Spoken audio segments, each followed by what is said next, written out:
Okay mga idol ko, nakikita nyo tong hawak ko. Ayan, isang iPhone XR. Ang sira niya ay battery. So, kailangan natin palitan ng bago. Kaya, ito, binubuksan ko na siya. Okay? So, panoorin nyo kung paano.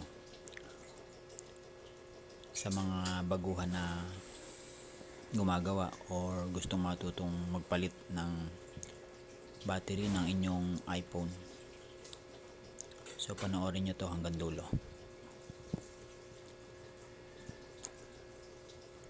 Ayan, gagamit tayo ng spatula at saka yung plastic na pampik. Ayan, para hindi magasgasan yung gilid ng frame ng LCD.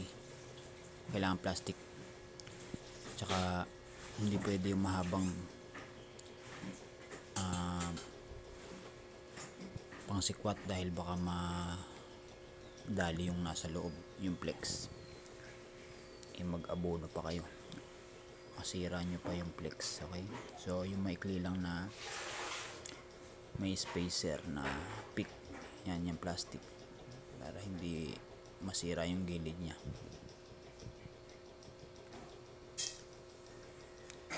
Kapag hindi pa nababaklas mga idol ko ang iPhone, medyo mahirap kasi nakasil pa yung gilid nya.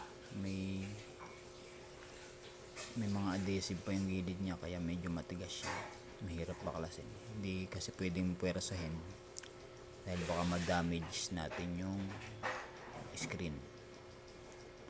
Kaya ingat-ingat lang, okay? Lalo sa mga baguhan.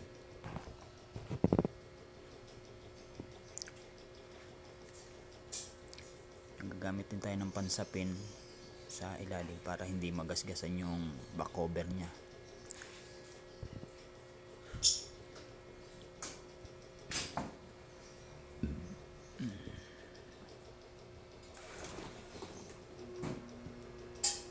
So ayan, unti-unti na nating bubuksan.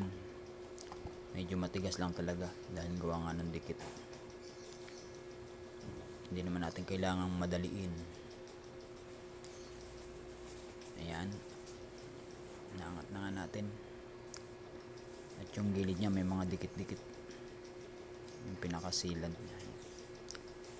So ang pag-angat nya patagilid papunta sa kanan mga idol ko.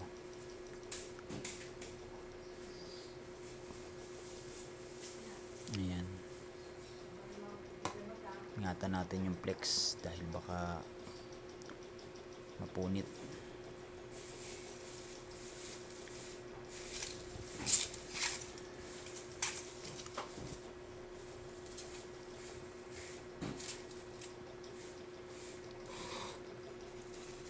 Okay, so dyan pinatay ko muna siya para naka properly shut down yung phone. Yan, dahil tatanggalin na natin yung battery.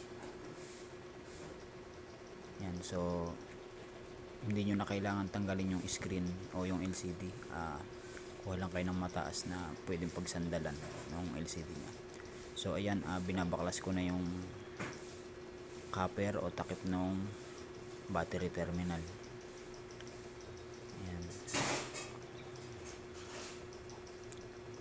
So yung tornilyo hindi pwede magkapalit-palit yan mga idol ko. Kailangan kung saan position mo tinanggal, doon mo rin ibabalik dahil baka magkamali tayo ng kabit ng tornilyo, magka-problema yung iPhone, ano. So ayan, lagay lang natin sa isang tabi. Kailangan tandaan natin kung anong posisyon tinanggal yung mga tornilyo.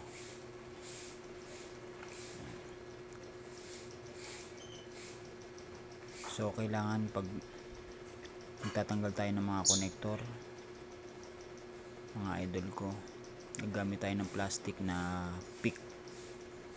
Huwag po kayong gagamit ng metal dahil baka magkaroon ng grounded o mag short yung board.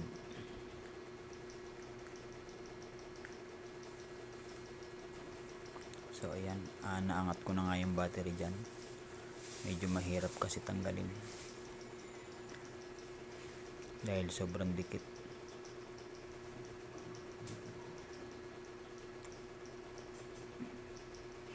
Ayan, tanggal na siya. So lilinisin lang natin yung mga natirang adhesive para hindi bukol-bukol pag nilapat natin yung battery.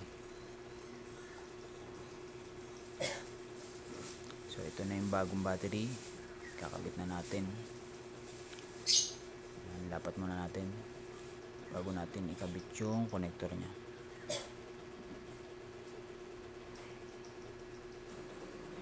Okay, so testingin natin kung magpa-power. Ayan, nabuhay na siya.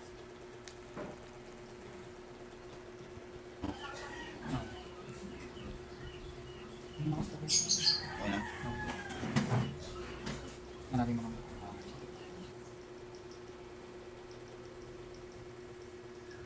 Okay, so ngayon ilagay na natin yung tornilyo nya, isarado muna natin. Ayan.